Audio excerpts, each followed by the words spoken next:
Assalamualaikum warahmatullahi wabarakatuh. Selamat pagi dan salam sejahtera bagi kita semua. Pada kesempatan ini, saya Nazib Azami Rizwan sebagai moderator dan beberapa anggota saya yaitu Maria Citra dan juga Vina Naila Tuliza. Kami akan mempresentasikan materi mengenai konstitusi dan sistem pemerintahan. Materi ini sangat penting karena konstitusi merupakan dasar penyelenggaraan negara, sedangkan sistem pemerintahan merupakan mekanisme yang digunakan untuk menjalankan kekuasaan negara. Melalui presentasi ini, kita akan memahami bagaimana konstitusi mengatur kehidupan bernegara, serta bagaimana sistem pemerintah dijalankan di Indonesia. Pentingnya konstitusi. Konstitusi itu merupakan landasan utama dalam kehidupan bernegara. Tanpa konstitusi, penyelenggaraan pemerintahan akan berjalan tanpa arah dan berpotensi menimbulkan penyalahgunaan kekuasaan. Konstitusi berfungsi sebagai hukum tertinggi yang menjadi pedoman bagi seluruh lembaga negara. Selain itu, konstitusi juga menjamin hak-hak dasar warga negara seperti hak memperoleh pendidikan, kebebasan pendapat, dan perlindungan hukum. Melalui konstitusi, kekuasaan pemerintah dapat dibatasi sehingga terciptalah pemerintahan yang adil, transparan, dan bertanggung jawab. Nah, konstitusi itu apa ya? Konstitusi itu sendiri dapat diartikan sebagai seperangkat aturan dasar yang mengatur organisasi negara dan hubungan antara negara dengan warga negaranya. Konstitusi memuat prinsip-prinsip pokok mengenai bentuk negara, sistem pemerintahan, pembagian kekuasaan, serta hak dan kewajiban bagi warga negara. Di Indonesia, konstitusi yang berlaku adalah Undang-Undang Dasar 1945 yang menjadi pedoman dalam penyelenggaraan seluruh aspek kehidupan berbangsa dan bernegara. Nah, pengertian dan juga tujuan sistem pemerintahan. Sistem pemerintahan adalah mekanisme yang digunakan oleh negara untuk menjalankan kekuasaan dan mencapai tujuan nasional. Tujuan utama sistem pemerintahan adalah menciptakan ketertiban, memberikan pelayanan kepada masyarakat, melindungi hak warga negara, serta mewujudkan kesejahteraan umum.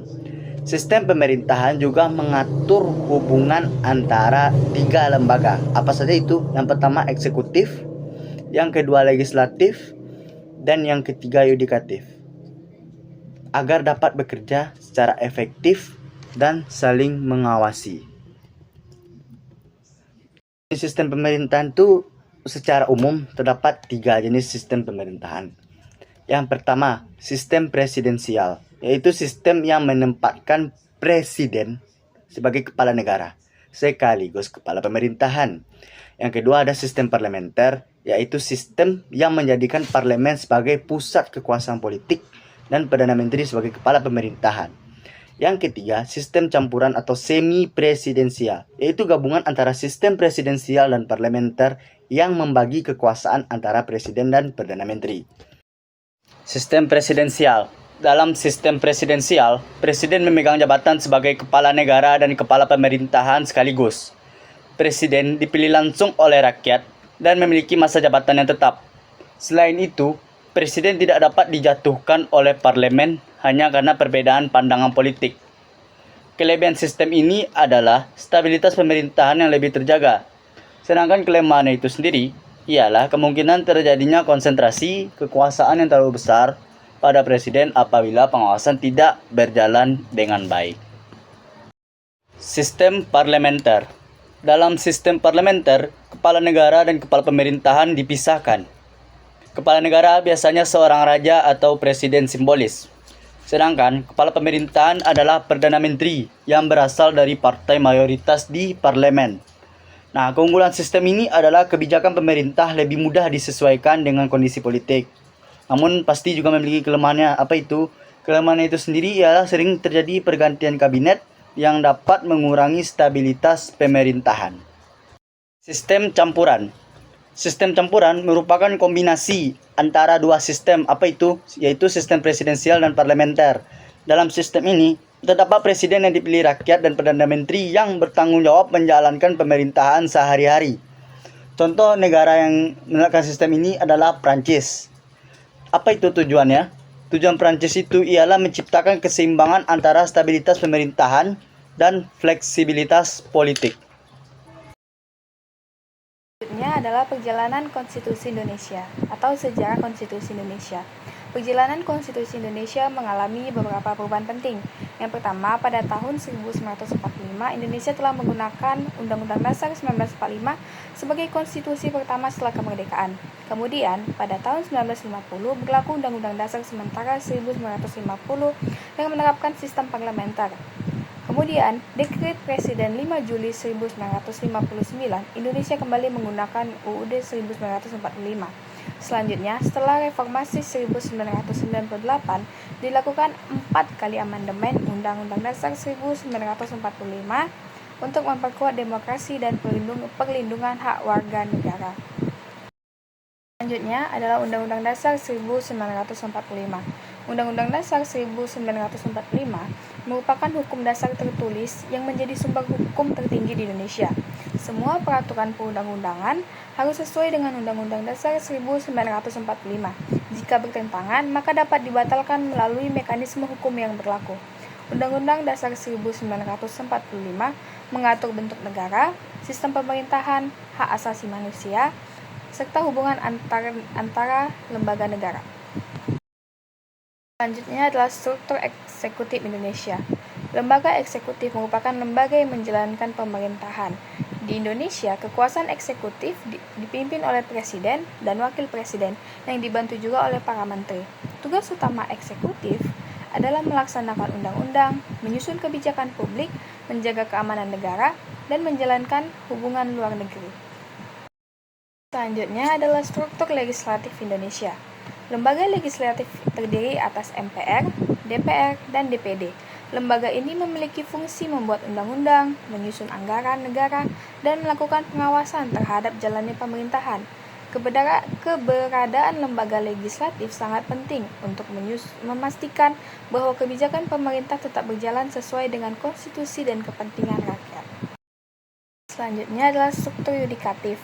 Kekuasaan yudikatif merupakan kekuasaan kehakiman yang bersifat independen. Lembaga yang menjalankan fungsi ini antara lain Mahkamah Agung, Mahkamah Konstitusi, dan Komisi Yudisial. Tujuan utama kekuasaan yudikatif adalah menegakkan hukum dan keadilan serta menjaga agar seluruh peraturan sesuai dengan konstitusi. Selanjutnya adalah checks and balance. Checks and balance adalah mekanisme pengawasan antar lembaga negara untuk mencegah penyalahgunaan kekuasaan. Contohnya, DPR mengawasi kebijakan pemerintah melalui hak interpelasi, hak angket, dan hak penyalahgunaan kekuasaan. Sementara itu, Mahkamah Konstitusi dapat menguji undang-undang yang dianggap bertentangan dalam Undang-Undang Dasar 1945. Kemudian ada peran MPR. MPR merupakan lembaga yang terdiri atas anggota DPR dan DPD. Tugas utamanya adalah mengubah dan menetapkan Undang-Undang Dasar 1945 serta melantik presiden dan wakil presiden. Dalam kondisi tertentu, MPR juga memiliki kewenangan untuk memberhentikan presiden dan wakil presiden sesuai ketentuan konstitusi. Nah, selanjutnya itu ada DPR. DPR memiliki 3 fungsi utama, yaitu fungsi legislasi, fungsi anggaran, dan fungsi pengawasan. Melalui fungsi legislasi, DPR dapat membentuk undang-undang bersama presiden. Melalui fungsi anggaran, DPR membahas dan menyetujui APBN. Sedangkan fungsi pengawasan digunakan untuk mengawasi jalannya pemerintahan agar tetap sesuai dengan hukum dan kepentingan rakyat. Selanjutnya ada DPD. DPD merupakan lembaga yang mewakili kepentingan daerah dalam pemerintahan pusat. Setiap provinsi mengirimkan jumlah anggota yang sama ke DPD, sehingga seluruh daerah memiliki kesempatan yang setara untuk menyampaikan aspirasi. DPD juga berperan memberikan pertimbangan terhadap rancangan undang-undang yang berkaitan dengan otonomi daerah dan pembangunan wilayah. Selanjutnya, Presiden Republik Indonesia. Presiden Republik Indonesia memiliki kedudukan sebagai kepala negara sekaligus kepala pemerintahan. Presiden bertanggung jawab memimpin jalannya pemerintahan, menetapkan kebijakan nasional, menjaga kedaulatan negara, serta mewakili Indonesia dalam hubungan internasional. Dalam menjalankan tugasnya, Presiden dibantu oleh Wakil Presiden dan para menteri. Selanjutnya, perbandingan sistem pemerintahan. Indonesia dan Amerika Serikat sama-sama menggunakan sistem presidensial. Namun, Amerika Serikat menerapkan pemisahan kekuasaan yang sangat tegas antara eksekutif dan legislatif. Sementara itu, Indonesia menerapkan sistem presidensial dengan karakteristik yang disesuai dengan kondisi politik dan budaya bangsa Indonesia berdasarkan nilai-nilai Pancasila. Selanjutnya, tantangan sistem pemerintahan. Salah satu tantangan terbesar dalam sistem pemerintahan Indonesia itu adalah korupsi. Korupsi menyebabkan kerugian negara, menghambat pembangunan, dan menurunkan kepercayaan masyarakat terhadap pemerintahan. Selain itu, tantangannya yang lain itu adalah birokrasi yang belum efisien, rendahnya partisipasi masyarakat, dan perkembangan teknologi yang menuntut pemerintah lebih transparan.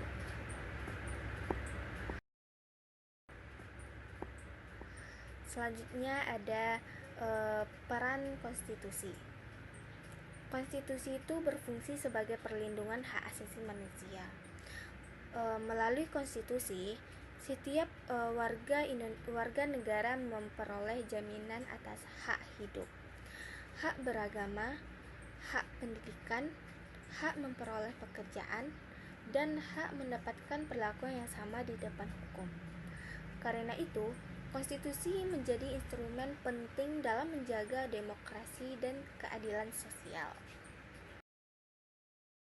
Reformasi konstitusi dan amandemen. Reformasi tahun 1998 menjadi titik penting dalam perkembangan konstitusi Indonesia. 4 kali amandemen Undang-Undang Dasar 1945 menghasilkan perubahan besar seperti pembatasan masa jabatan presiden, pemilihan presiden secara langsung, pembentukan Mahkamah Konstitusi, dan penguatan perlindungan hak asasi manusia. Perubahan tersebut bertujuan menciptakan pemerintahan yang lebih demokratis dan akuntabel. Baik, kesimpulan yang dapat kita ambil dari presentasi tadi yaitu konstitusi itu merupakan landasan hukum tertinggi yang menjadi pedoman dalam penyelenggaraan kehidupan berbangsa dan bernegara. Melalui konstitusi, negara mengatur pembagian kekuasaan, hubungan antar lembaga negara, serta menjamin hak dan kewajiban warga negara. Di Indonesia, Undang-Undang Dasar 1945 berperan sebagai dasar hukum yang mengatur sistem pemerintahan, menjaga demokrasi, serta memastikan bahwa seluruh kebijakan dan tindakan pemerintah berjalan sesuai dengan prinsip hukum dan keadilan. Sistem pemerintahan Indonesia yang menganut sistem presidensial dijalankan melalui kerjasama dan pengawasan antar lembaga eksekutif, legislatif, dan yudikatif. Berdasarkan prinsip check and balance, meskipun masih menghadapi berbagai tantangan seperti korupsi, birokrasi yang belum optimal, dan tuntutan transparansi di era digital. Keberadaan konstitusi serta reformasi yang telah dilakukan menjadi fondasi penting dalam mewujudkan pemerintahan yang demokratis, akuntabel, dan berorientasi pada kesejahteraan masyarakat. Oleh karena itu, pemahaman terhadap konstitusi dan sistem pemerintahan perlu dimiliki oleh setiap warga negara agar dapat berpartisipasi aktif dalam kehidupan demokrasi. Semoga materi yang kami sampaikan ini dapat menambah wawasan mengenai konstitusi dan sistem pemerintahan Indonesia. Baik, Assalamualaikum warahmatullahi wabarakatuh.